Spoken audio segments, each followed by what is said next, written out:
You might have heard that old farm saying of knee high by the 4th of July, meaning that a corn crop will be on track for a good harvest if it reaches that height by this checkpoint. Well, as we celebrate Independence Day, Parker Brown has an update for us from Salem. It is our 9 o'clock top story here tonight. Hello, Parker. Hello, Brian. Andrew Streff is continuing a family legacy by slowly taking over the farm that has been part of his family for over a century.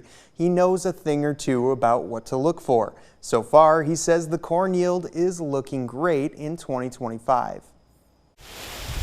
The height and quality of corn crops around the state vary greatly depending on a number of factors like rain, sunlight, and soil conditions. But as Andrew Streff can show you, the outlook is positive. There's places that's over my head now, so that's incredible. We're very optimistic for this growing season. We had good planting conditions, we've gotten good rain, and the forecast looks promising, so I think we're going to have a good corn crop this year. Obviously, farmers like Streff rely on a good crop to make a living. But for the second year, Streff is also relying on a good crop for a corn maze in the fall. The idea came from his own experience in a corn maze with his wife. She had the time of her life. I just kind of had a neutral feeling about it, and the reason for it was it felt wrong to pay to walk through someone else's cornfield when I raised my own corn. And so I told my wife that if we're walking through a corn maze next year, it will be on our ground planted by me. The design for his second corn maze is titled Salem Skyline, or at least what little skyline his hometown has. He can spot the water tower and Catholic church steeple from his field, and now people can explore it in maze form. He's excited to show it off.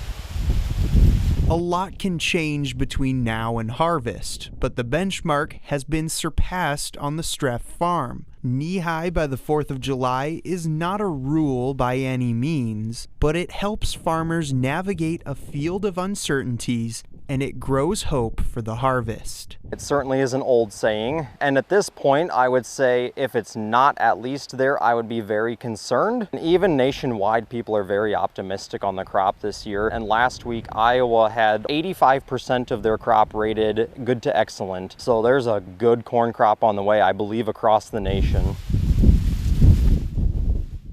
While corn is looking up, another crop to keep an eye on are soybeans. Farmers are still spraying those crops, and they aren't yet looking as good. Streff says going forward, they'll continue praying for rain and monitoring those crops. Brian? Parker Brown at 9 o'clock. Parker, thank you.